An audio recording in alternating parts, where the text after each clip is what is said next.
And I would like to then invite you to ask all your questions. If you have questions during the talk, you are more than invited to put them into the little chat, which you can find down in the lower bar, and we'll come to them afterwards.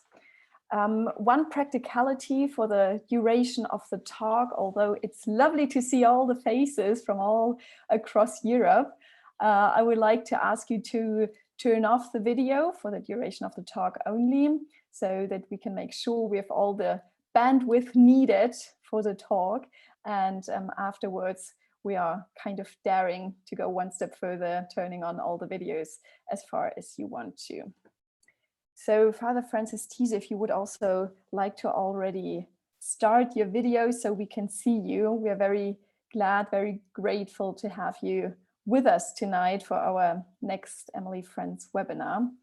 I will not even try to present your full bio to the extent that you could probably do for a long time, but I think it is pretty remarkable that born in New York, being a New York native, you're now based in Italy, having earned a Master of Divinity degree at Harvard University, a doctorate from Columbia University and Union Theological Seminary, with a specialization in Buddhist studies. Today, your talk, as the title indicates, is on rainbow body and resurrection. And you already indicated in the small description of the talk that some authors, and you put it nicely here, have proposed that artificial intelligence may offer a way forward in human evolution, but that there are others who raise objections to this. And those of us who were lucky enough to also participate in our European Summer Research Institute could already get some really interesting, insightful perspectives from you on that. And maybe some of that will come up now. And I thought it was interesting that in one of your emails to me in the exchange we had beforehand, you wrote that you're reworking materials, bringing about a balance among the study of contemplative practices involved in the rainbow body attainment, the anthropological aspects, and the neuroscience possibilities. So if that's not enough, I think we are all more than curious to hear your insights on that. And I want to hand it over to you. The stage, the floor is yours. Thank you so much for being here with us today.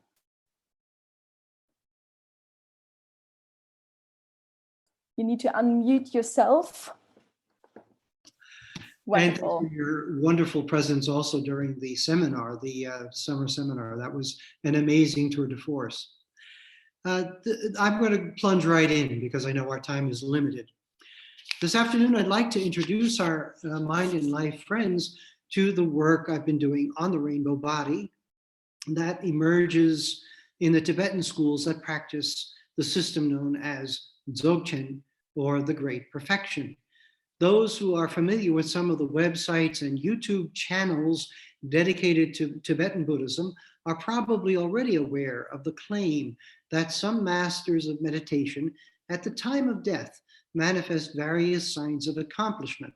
One of these, called tukdam, involves a prolonged state of meditation, warmth around the heart, and incorruption of the body for as long as 3 weeks. In fact, I just received today a preliminary study on tukdam from Antoine Lutz, who's another one of our Mind and Life scientists. Several instances of this particular attainment have been cited in recent reports on the web. The attainment known as the rainbow body is even more astonishing, since it involves the shrinkage and disappearance of the material body over the course of about a week after death. In some cases, a much diminished body remains for veneration as a relic of the deceased master. In other cases, hair and nails remain. These two are kept as relics. In the case of the great meditation master Khenpo Chö, who passed away in the summer of 1998, nothing at all remained a week after the moment of his death.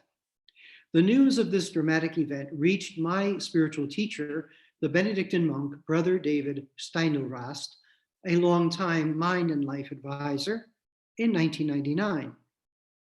Knowing of my interest in Tibetan studies, he entrusted me with a project to interview the eyewitnesses of Khenpo Ache's death. I began immediately to plan an expedition to eastern Tibet, the present People's Republic of China province of Sichuan, which was accomplished in the summer of 2000, exactly 2 years after the death of the Khenpo. The eyewitnesses reported that even before the moment of death, there were rainbows of unusual dimensions above the hermitage where the Khenpo lived. After the last breath mingled with the mantra Om Mani Padme Hum, the body was covered with the yellow monastic robe and laid out on the meditation bed where the Khenpo spent most of his day in meditation. Disciples observed that the body diminished in size under the cloth in the course of the following week. There were no signs of decay at all. After the 8th day, the robe was removed and there was absolutely no trace of the deceased's body.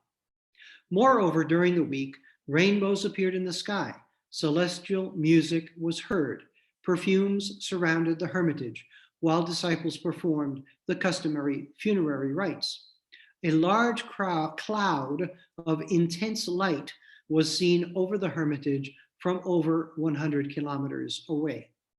Some disciples, such as one in retreat at a distance from the hermitage, received paranormal visitations from their deceased teacher.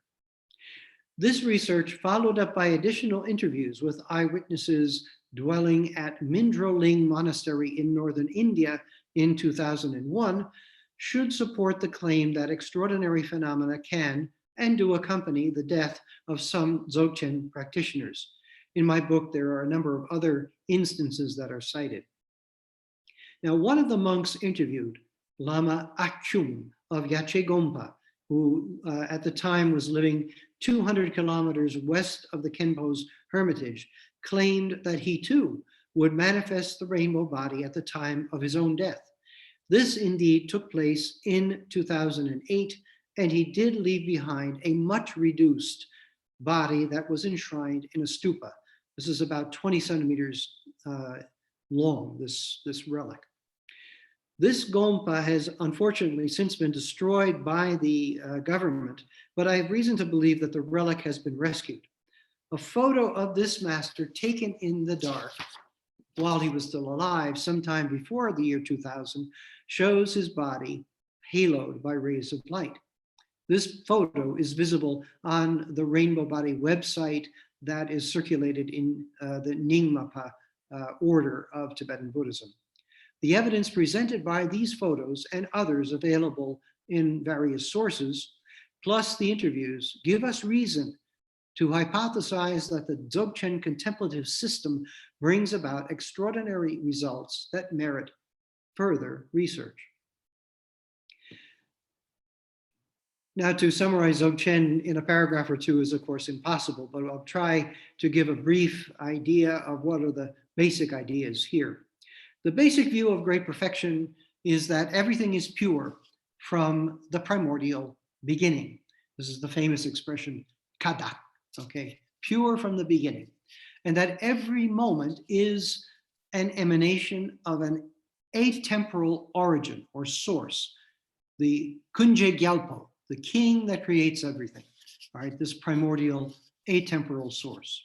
This means that the perceptions of literally every moment of time give a trained contemplative direct access to the utterly free and pure origin of all perceived phenomena.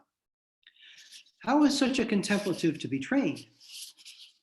I'm now going to give an example from the Bonpo Atri system, which has 15 steps of training in order to orient us a little bit. There are many systems of training, but this one is a pretty good summary. First of all, the first level of training is to bring the immature, unripe mind to maturity. All right, so that if somebody comes into a process of following a master, the first part is this bringing of the immature, confused mind to a degree of contemplative maturity and focus. The second bringing the mature mind to liberation, all right? And the third is bringing the liberated mind to perfection, reaching its objective, in which awareness expresses itself to itself in the form of lively consciousness, or tsal. 1 and 2, the maturing of the mind, constitute the trekchon, or cutting through phase of training, in which the entire body-mind complex is purified and made sensitive to the more subtle energies that activate our awareness as conscious beings. Number 3 is itself a prelude to the further development of consciousness in the leap-over practices, todgal, by means of such practices as solar and lunar gazing, prolonged retreat in a completely dark environment. Thus, we have a very highly developed system designed to overcome the limitations in ordinary human perception, enabling the yogin to look directly into the very essence of the biochemical processes of life in the cells of the body. By looking directly at what we are, the yogin directly experiences the connection between instantaneous processes and their metaphysical origin.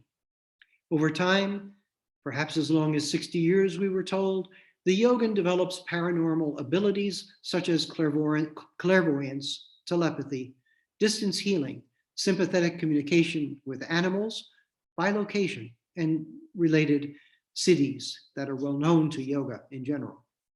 Consciousness penetrates the processes that support embodied life, bringing about direct access to their essence and meaning, thus becoming the eyes of a universal cognitive process, which becomes conscious in the unbounded awareness, rigpa, of the yogin. The attainment of the rainbow body is a manifestation of the completion of this long journey of transformation. Now let's have a look together at some of these processes as illustrated by the famous Lukang wall paintings that were probably executed in Lhasa in a small temple behind the Potala Palace during the 1680s. They are attested by the Jesuit priest Ippolito Desideri, who visited them in the 1700s. In spite of water damage and erroneous methods of preservation, they still exist and can be seen. Let's see if we can do this on our share screen.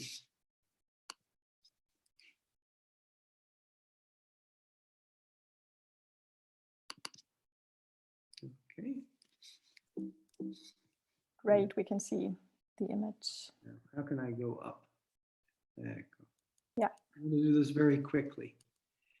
This is a picture of the Khenpo Ache, which he passed away in his early 80s. A remarkable figure who combines Nyingma and Gelugpa teachings. Here's an example of the letter A, all right, above the head of the yogin from the Lukang paintings, showing how one is to visualize that letter in a white field surrounded by rainbow light. Here you can see the yogin doing solar gazing. This is usually done at sunrise or sunset, and it is part of the process of moving beyond the trekchot into the todgal set of trainings. Here we have an example of a yurt that has been set up as a dark retreat center. All right, so a person could go into this yurt and practice the advanced meditation visualizations and the spontaneous visions of todgal in this kind of an environment. Here we're beginning to see some of the images that may arise spontaneously in dark retreat. Here we have a kind of lattice work that suggests perhaps something to do with crystal formation. Here we have a string of spheres of different colors, all right, that would be indicative perhaps of some kind of contact. I mean, I'm just speculating now. This is pure hypothesis, but my sense is that these are very much related to what we see inside the cells. In other words, cellular biochemistry. This was also suggested by some of the yogins that I interviewed in South India, who meditate in the system devised by the great master of the 19th century, Ramalinga. Here we have another example of the fluid presence of the spheres on a string. Here we have serpent-like forms, again indicating energy patterns. Here we begin to see spontaneous visualizations in the sphere of rainbow light with actual objects manifesting. And you also see a string of beads down to the lower right. And here we begin to see the various Buddha families, again, in the field of white, surrounded by rainbow light. And here we begin to see a dissolution process occurring at the very nucleus of the field of white, surrounded by rainbow light. Okay, so let's go back from there.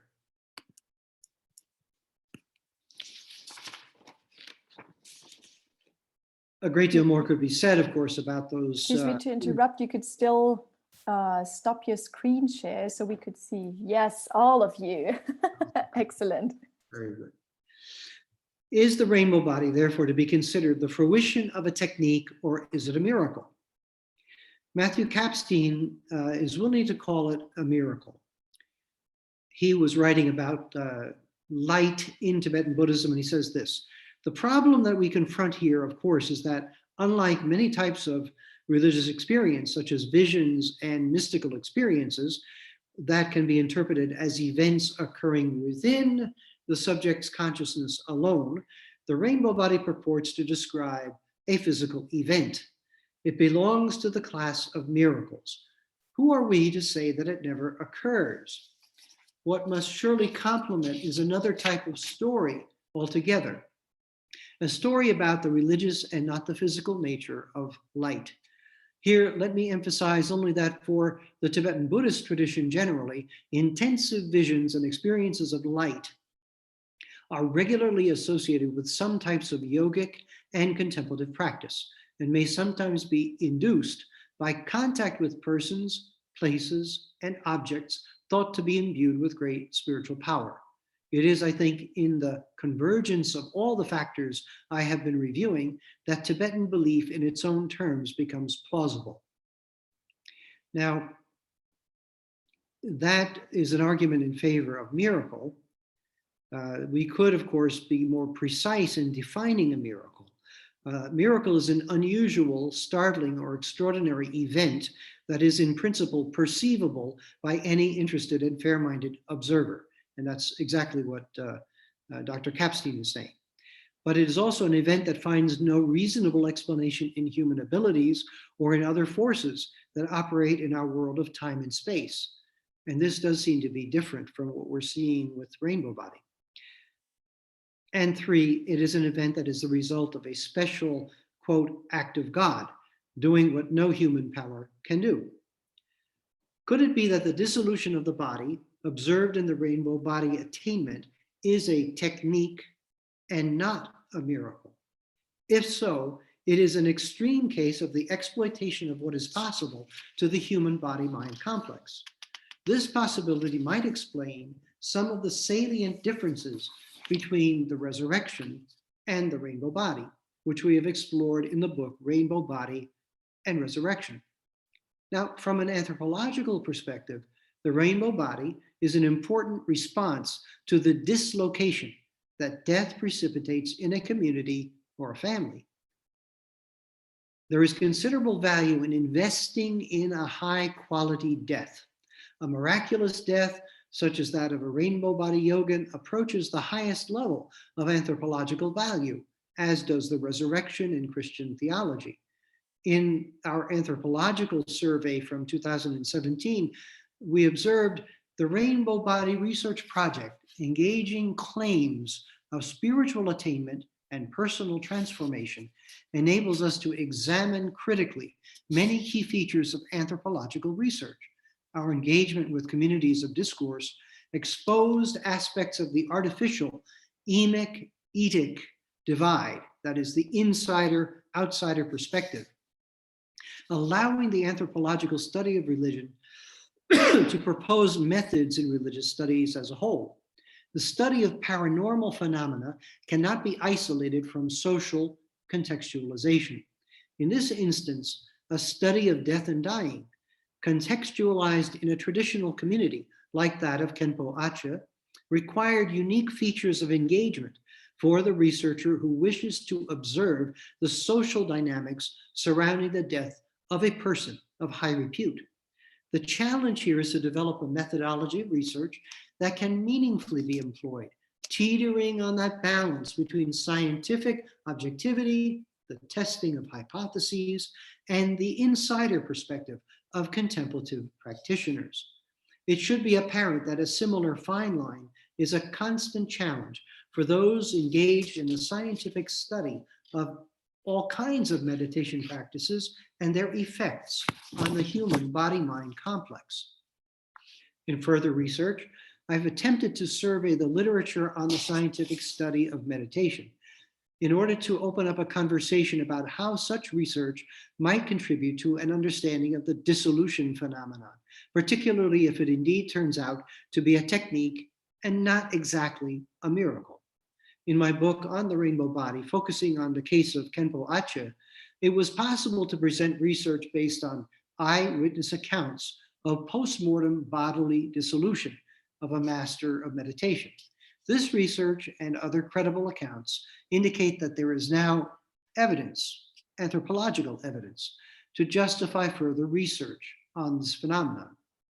It's very difficult, however, for science as we know it to explain coherently how meditating under conditions of sensory deprivation on spheres of light, sounds, and intensified mental focus might have an effect on cellular biochemistry. In a paper I wrote in 2019, I proposed some directions for scientific research that might be constructive on the basis of the neuroscientific research surveyed that's already present, in other words, in the literature. How might it be possible to formulate a hypothesis for solving the plausibility problem of the rainbow body? Can some forms of meditation bring about the paranormal phenomenon of bodily dissolution, that is, biochemical dissolution within the spectrum of energies available on the cellular level, a short time after death? Some of the scientific avenues for research that have opened up in recent decades include telemetric research on basic forms of Buddhist meditation. We know this so well in our Mind and Life research. However, other fruitful perspectives are emerging in the field of biophotons, for example, in studies of light phenomena among meditators, in discoveries related to synesthesia, and in new technologies for analyzing cell biochemistry and genetics. Moreover, there is now EEG and MRI research on more complex forms of meditation, corresponding closely to the anthropological context that we've been talking about. In line with this research that we've surveyed, we have proposed an anthropologically consistent method of meditation that enhances attention and intensifies various states of contemplative absorption. Since some forms of meditation entail discursive reflection on luminous visualizations, it seemed helpful to employ the phenomena of synesthesia in designing these experiments.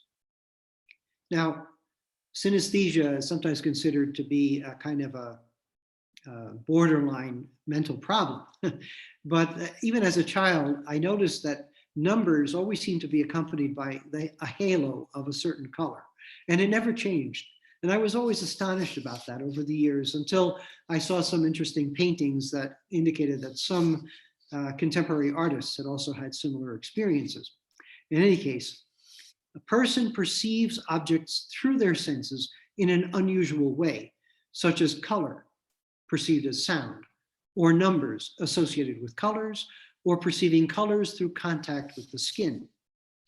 In order to connect the mind to the cells consciously, we offer three forms of discursive synesthesia to develop skills in attention enhancement and coherent luminosity. The first one involves visualizing numbers encircled or haloed by certain colors.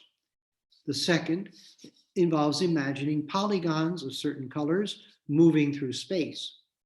And the third, associating colors with sounds, as is done with Sanskrit seed syllables in a number of different methods of meditation. All of these practices are known and developed even in Hatha Yoga, certainly in Tibetan forms of meditation, visualization, Vajrayana, all this is well known. The practices described are designed to enhance mental concentration, develop mental flexibility, and expand the capacity to visualize objects in the field of perception, as we saw in the paintings of the Lucan.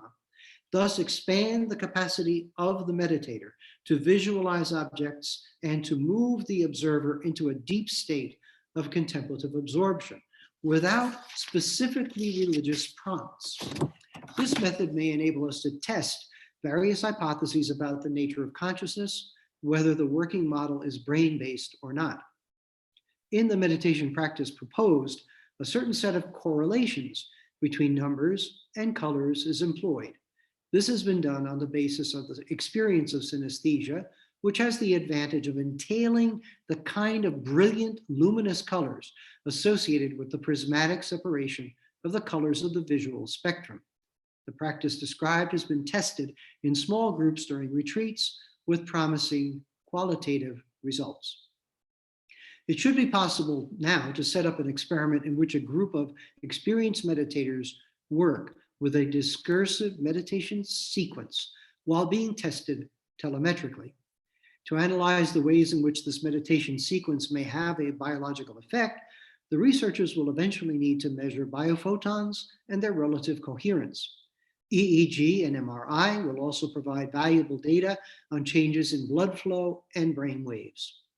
A perceptual deprivation chamber fitted with body scanning EEG equipment could be used for testing energy fluctuations throughout the bodies of these meditators. This has already been tried by some researchers in Israel and central Italy. In this way, the experiment occupies the interface between contemplation and science, each carefully held in equilibrium, so that one does not eclipse the other. The actual boundary between the two does not collapse. Now, in scientific literature, contemplative is a word that refers to those activities that intensify mental attention, possibly enabling energy transformations on the cellular level by means of discursive meditation. However, the state or mood that may be called contemplative is not automatically generated by discursive mental exercises. A certain innate aptitude seems required. Experimental subjects, therefore, should be interview tested for individual aptitude. We also need to be respectful of the fact that what can be observed in the laboratory, even under the best of conditions, should be classified as intentional contemplative practice and not contemplation at the highest level, as known to the great contemplative traditions. How am I doing with time? Good. You're still good. Okay, because I got a few more one minutes more to go. We should be able to do it. Good. There is now enough evidence to suggest that some forms of meditation can alter mental function and impact bioplasticity and neuroplasticity in particular. Some forms of meditation also induce subjectively reported light phenomena. In some contemplative traditions, advanced meditators experience death and the post-mortem state in unusual ways, including persistent warmth at the heart, visible light emanation, extreme reduction of body size, ambient paranormal phenomena. Working with a significant number of advanced meditators who have a cultural background favorable to scientific research, it may be possible to design and carry out experiments to test enhancement regimens on biophoton emanation, EEG, MRI, and biochemical assays of bioplasticity, in the hope of disclosing significant aspects of the biological basis for the attainment of the rainbow body and other post-mortem manifestations of the attainments of contemplative practice. I'll leave it at there. I have a grandiose conclusion that goes farther, but let's open up to questions, and that gives people a chance to engage in some dialogue on this topic. Thank you. Great. Thank you so much, Father Tiso.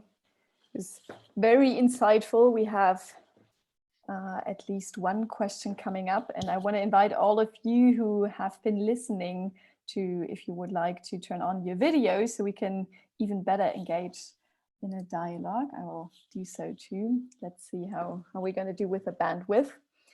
We have, in the meantime, I hope that was okay, shared the link to your book and also to some of your research articles, because people had asked about that. I think, Annie Block, you had a particular question about a reference on the study of Tukdam. Maybe, Father Tiso, you can tell us more about that, or what the reference is there.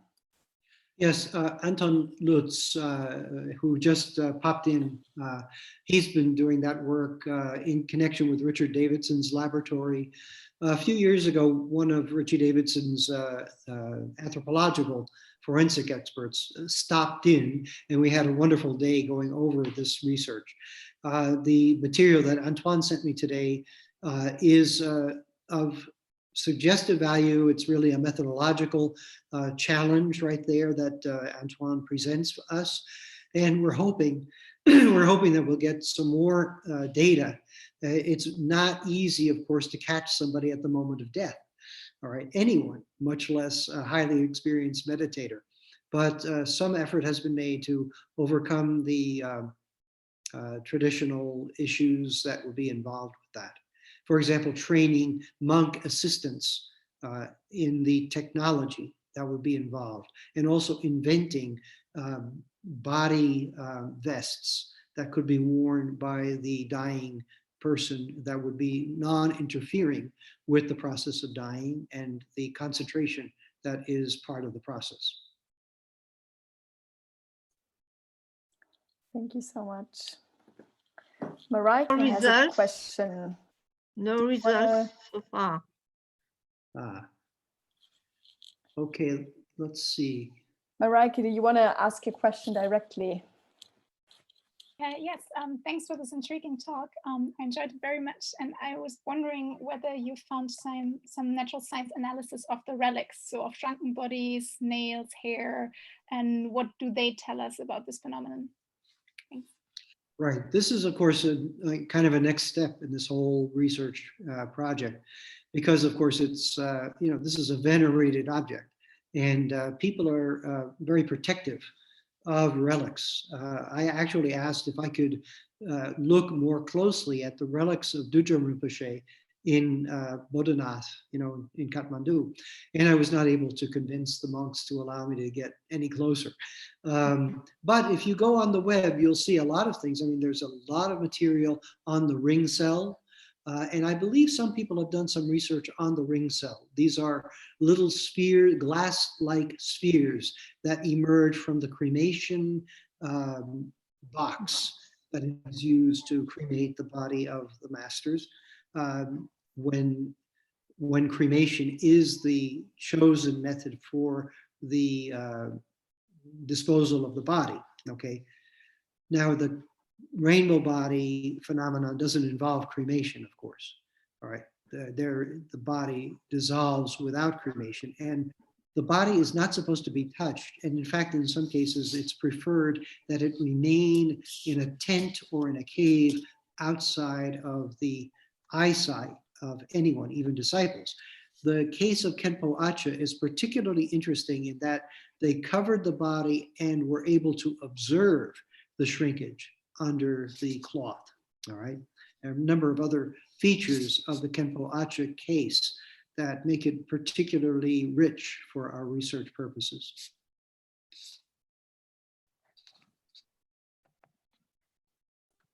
Other questions? Kim? Eric, you're raising your hand. I can see here. Do you want to ask a question? Yes. Hello, Father Francis. It's Eric. I was wondering, because in the title you really said, it's rainbow body and resurrection. To what extent actually do you think it's it's been also the case in other traditions, or any trace of that, of course, with Jesus, but in other traditions of that, rainbow body phenomenon? We're getting accounts which need to be followed up and examined from some early medieval Middle Eastern instances of hermits whose bodies disappeared. We are hearing things that possibly some Bulgarian contemplatives also have dissolved the body.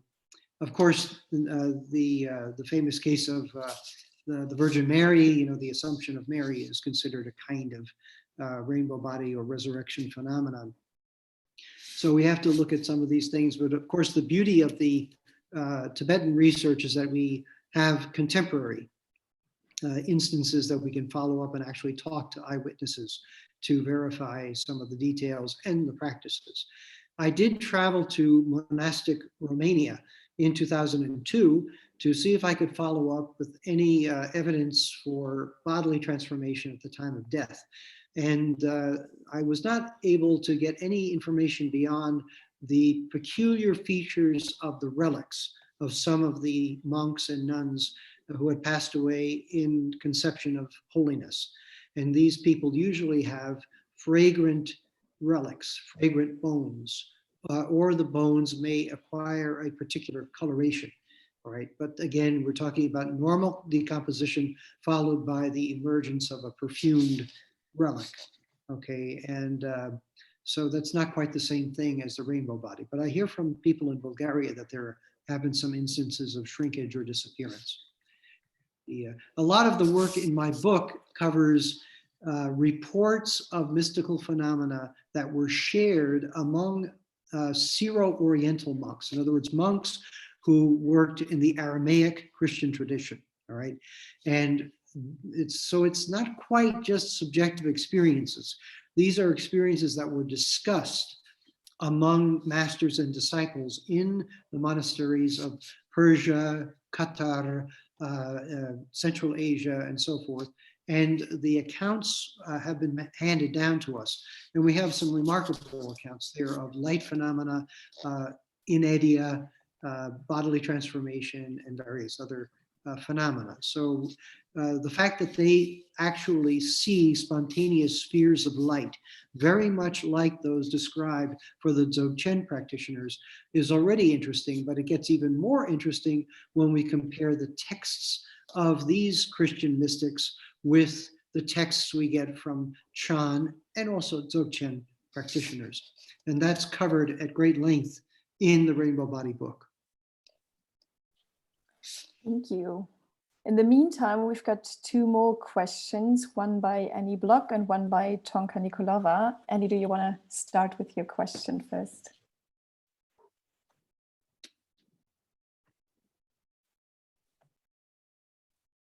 Hi, thank you very much. I just want to ask, because I'm also from Bulgaria, I was very curious which Bulgarians are that, and I would like to also research.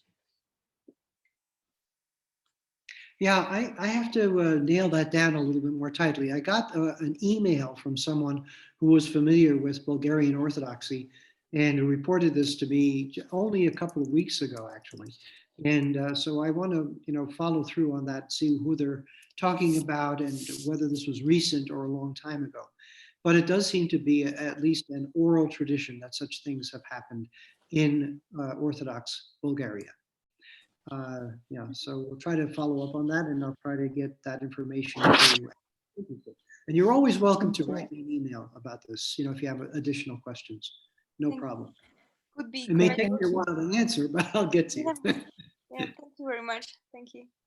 Sure. So we've got another question by Annie Block. Annie, do you want to ask your question? Yes, there are some rings there which multiply by themselves, and this is fairly frequent. Has there been any research and analysis on them, from them?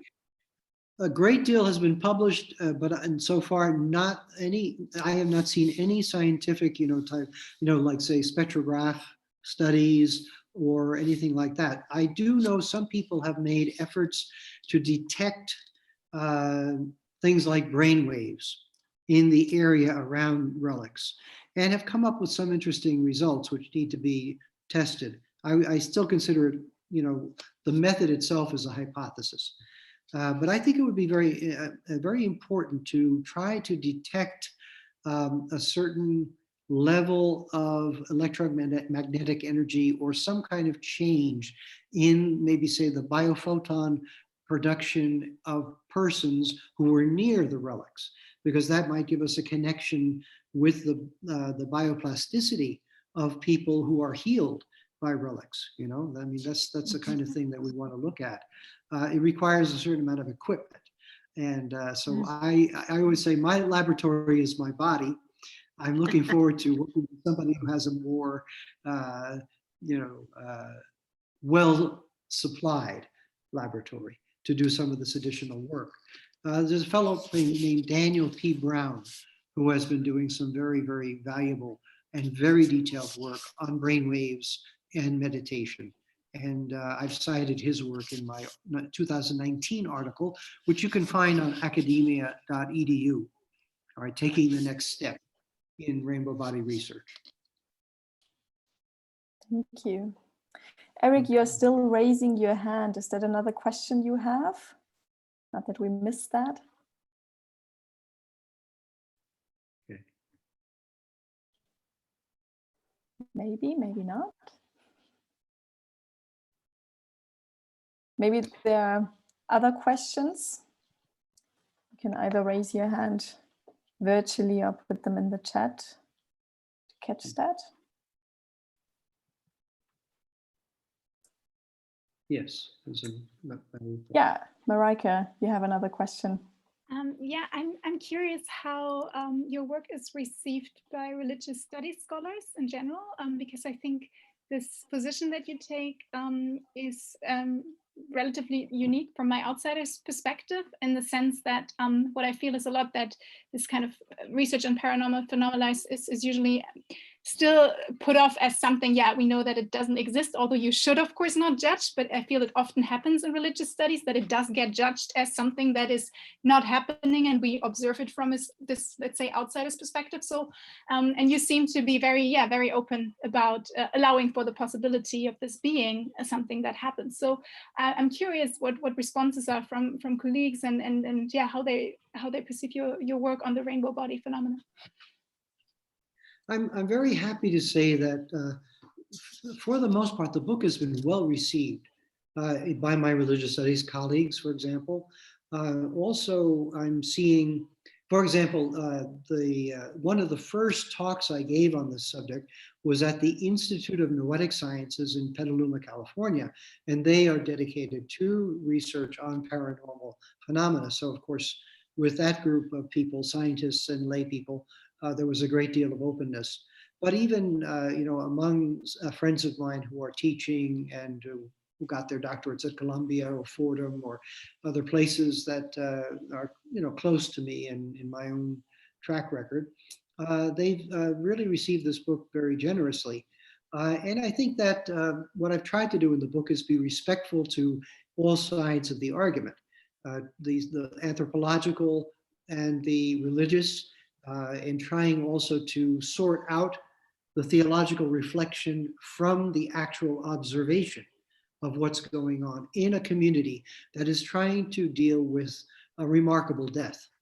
All right, and I think that that also makes it accessible to people, because very often in courses on religious studies, we want to look at how communities deal with death and dying.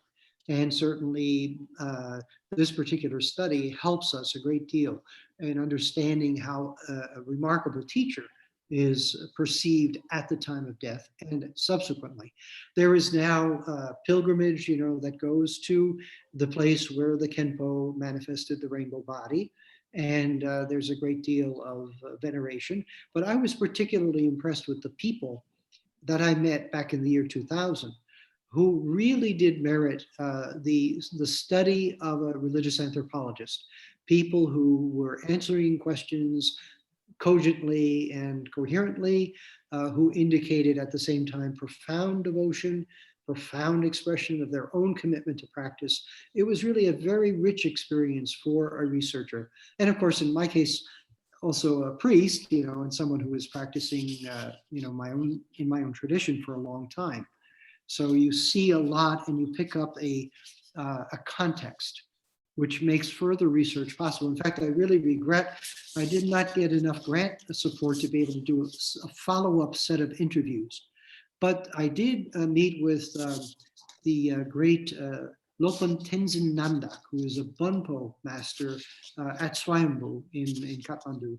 And he and I had 10 days together to work through a lot of this material with his guidance. And while we were there, another instance of postmortem phenomena took place. And that's a whole other story that's in the book.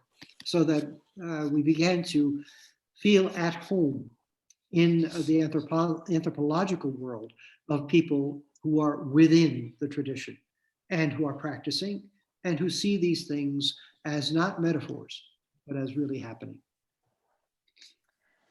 So thank you. Being mindful of the time, we've 12 more minutes left and 3 questions in the chat. And I see, Elena, you're raising your hand. So let's try to get it all done. Philip, do you want to pose your question first? It came up in the chat first. So my question was, so with your Christian background, do you see parallels to the phenomena around Jesus's death? Yes, this is part of the challenge of the book. In fact, Brother David was particularly interested in that, and that's why he urgently asked me to do this research. Brother David was convinced that there were phenomena in the history of religions that would tend to support the idea, well, not just the idea, but the historicity of the resurrection of Christ. So it is interesting that in trying to work with this material, I had to look at things like the Shroud of Turin, which some people, we collected over 800 pages of printouts from the web on the Shroud of Turin. And I interviewed several people who have intimately researched the Shroud. And almost all of them are convinced that the Shroud really does represent an extraordinary postmortem phenomenon. Of course, they're very cautious about saying whose postmortem phenomenon it is, but of course, the 13th century dating for the carbon-14 test is almost certainly wrong. And so now we're back to the drawing board with research on the Shroud. But what the Shroud does give us is a high energy manifestation of a postmortem phenomenon that looks like it was connected with Jesus of Nazareth, okay? But certainly the crucifixion as depicted on the Shroud is a crucifixion that is not entirely supported by other archaeological evidence for crucifixion. In other words, it's a worse crucifixion. It's a more thoroughgoing process of killing somebody than you usually see in the archaeological fragments related to other crucified people. So it's a remarkable document, one could say. So we could connect our research with the Shroud by talking about energy, right? And a burst of energy in the case of the Shroud. Whereas with our rainbow body manifestations, we have a longer unfolding of a process that is clearly also energetic, but seems to be closer to biological rather than physical processes, okay? So that's why I'm proposing biological type research to try to unpack what's going on in the cells of people who are doing Dzogchen, Trekchod, and Togal practices, okay? That will help us see what's going on the biological level. And this is, of course, also what the Tukdam people are trying to unpack as well. So it's a collaborative effort. But I think what's also interesting is that in the centuries in which the Christian contemplative tradition emerged, we have an emphasis on contemplative practices involving light that do lead to bodily transformation, if not the dissolution of the body in all cases, obviously. There you have people who recount what is happening to them We have texts that speak about this. And this particular tradition is exactly the tradition that eventually crossed Central Asia and encountered Tang China in the 8th century. So that another part of my research, which is very exciting if you think about it, is this amazing encounter of civilizations, Christian, Muslim, Buddhist, Hindu, Chinese, many different civilizations encountering one another and discussing, well, when you see light, what happens to you? Okay. And that, was a shining moment, I think, in the history of human spirituality, when people were actually sitting down and comparing notes about some very profound experiences. Okay. And I think the time has come for us to maybe look at that period again, and I hope replicate it. Maybe bring the scientists in as well. Thank you. So I promised 3 people to be able to ask their questions. Let's tackle that challenge within our 7 minutes left. So there's one question by Wolfgang, then Angela, and then Elena. Maybe Wolfgang, you want to start with that kind of quick round, although it probably deserves way more time than we have right now. Thank you. Yeah, maybe just quickly stating it as a follow-up to the question that you just addressed. Are there also any connections you're aware of to the Delog phenomenon of people apparently dying for a certain amount of time, and they kind of specify beforehand how long it might take, and then return to life with often profound and meaningful messages for. So, yeah. Yeah, this could really take a lot of time, Wolfgang, but I'm just going to be very fast about that. I did a lot of field work in Dolpo, and there is a very famous case of the Delog in Dolpo, which has been published. That phenomenon actually does exist in Southern Italian Catholicism. And there was a famous housewife who passed away only a few years ago in Calabria, who would pass into the other lifetime. And even one of my own ancestors had such an experience in the 18th century. So we know about these things. I would classify the Delog phenomenon, or the dying and rising, within one's lifetime experience, as a kind of spontaneous mystical experience that gives rise to more intensive practice. And this area of research is very important, also to Brother David, as you probably know. The idea of the prior experiences that lead us to want to do deeper practice, right? And we want to look at that, I think, at greater depth in some other context, because I have written about it and I have not published on it as yet. But some material there needs to be developed and perhaps shared among people who have had such experiences and have found that those experiences are the ones that got them going on the spiritual path. Thank you. So there's one more question by Angela. Do you want to ask it yourself, maybe? Thank you. Thank you very much, Father Francis. I would like to ask you, what about researches that you mentioned about the nature of light in the field of physics? Thank you. Yes. All right, there are a couple of things here that could come together, and I would love to talk to anybody who has the lab equipment to do it.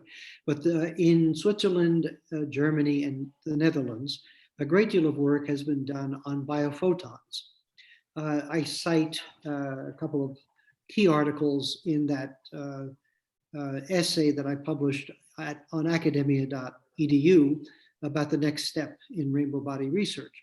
So biophotons are already being used in therapeutic protocols here in Europe. So you can detect within the cell the production of extremely weak biophoton energy, which, however, does seem to have a commanding role in the biochemistry of the cells.